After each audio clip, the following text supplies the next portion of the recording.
don't hold on to your thoughts. Don't hold on to feelings. If it's a bad feeling, let it go. If it's a good feeling, let it go. Just let it go. Well, that sounds easy enough, but if you're suffering from bipolar disorder, you might be inclined to resist that advice. Well, our guest today, Janet Dunne, says don't. She's the author of the book 1 Foot in the Right Direction, Bipolar, a Mental Health Problem. And today, we're going to learn why letting go is so important. The curated chapter, stories worth knowing, hand-selected voices, fascinating people, hidden stories with Sam Humans. Part memoir, part self-help guide, 1 Foot in the Right Direction chronicles Janet Dunne's journey through bipolar disorder and depression. Along the way, she shares the lessons, people, and the practices that helped her rebuild her life and to find hope again. I found my adult life harder than my childhood. My childhood was lovely. It wasn't perfect, but I was a happy child. I made mistakes and held on to things, held on to memories, and I got myself into trouble, basically. Janet Dunne grew up in Dublin, Ireland, with a mystery at the center of her life. When she was just 3 years old, her father disappeared, and not in the way you might be thinking. He became an actual missing person. For years, Janet hoped and prayed that he would come home safely, but he never did. What followed was a childhood filled with contradictions.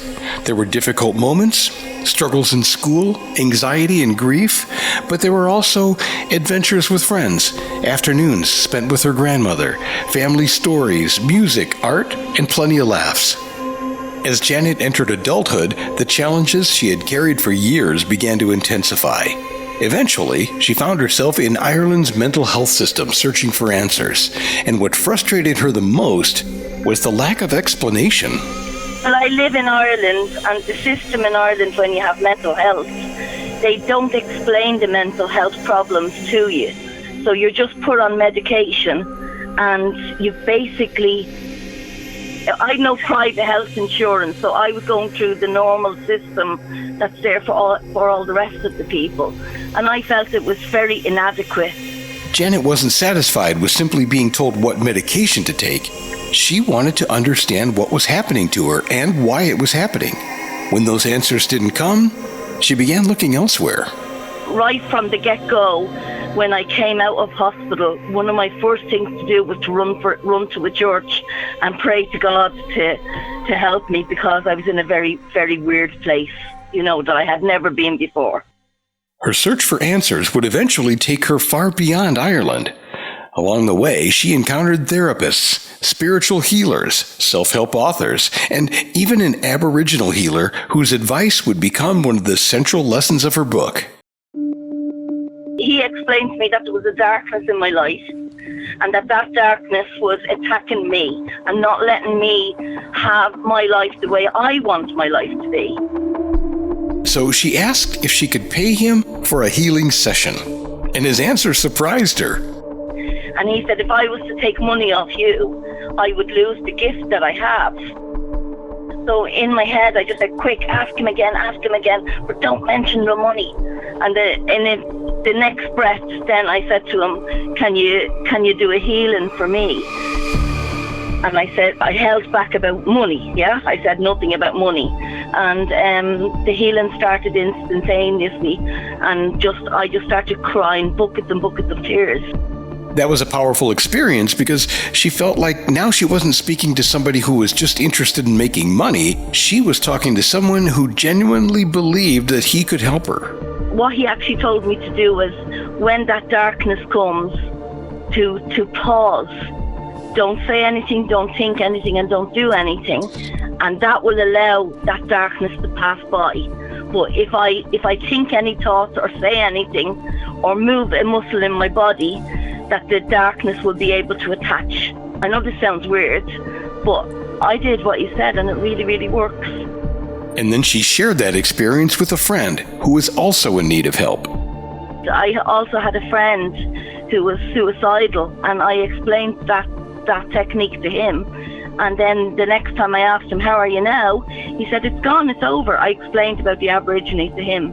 So that was a great breakthrough. And just to be clear here, these are Janet's experiences. If you or someone you know is having suicidal thoughts, I would call 988, the Suicide and Crisis Lifeline. Getting back to Janet, she says another turning point came after a family crisis led her to leave Ireland altogether. I was 10 years in the system before I actually took sick and landed in a German hospital. And that's a really funny story because my psychiatrist in Ireland said, the next time there's a problem in your family, I want you out of the scenario. I don't want you to be any part of it. The next time there would be a drama. So when a drama happened in my life, I took the plane to Germany and ended up in a German hospital. And that was another fantastic breakthrough because their system to deal with the mental illness was completely different to the Irish system. You know, the Irish system is old-fashioned. The Germans are modern, forward-thinking about mental illness. She says Germany was positive, but it didn't cure her problems. It did change the way she thought about them. Her experiences so far have led to thinking that recovery might require more than just medication. Because when I came back from Germany, I said, okay, Janet, you're going to have to do this yourself now. And I looked up cognitive therapy and I went to cognitive therapy. Then I went to yoga, a yoga retreat for spiritual healing. It was actually a Kundalini yoga course and it was absolutely fantastic. At the yoga retreat, Janet met a teacher named Satantra who reinforced some of the earlier advice that she was given. He just filled me with knowledge for the body and understanding. And he said that when you think of your thoughts, he said your thoughts are like your happiness and thoughts coming into your head. You need to be like a tree with loads of branches.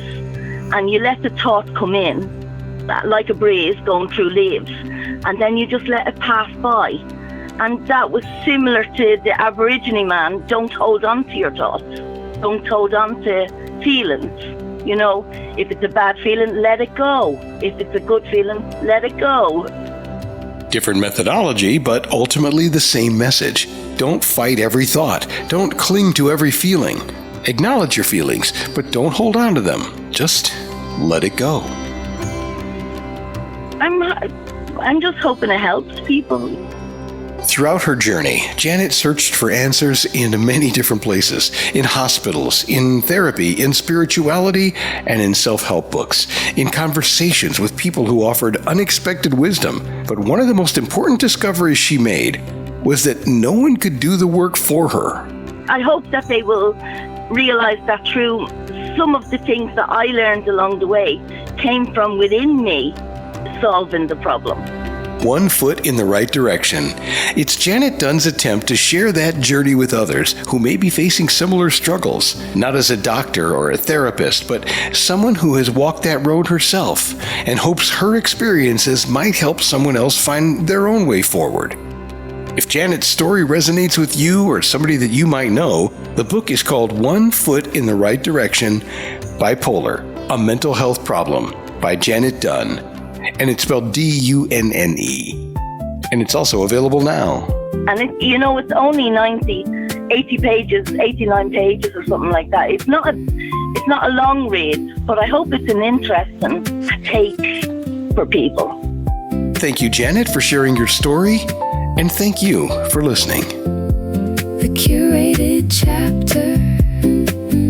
Stories worth knowing. Stories worth knowing. Hand-selected voices. Fascinating people. Hidden stories. Hidden stories with Sam Humans. Sam Humans. The curated chapter.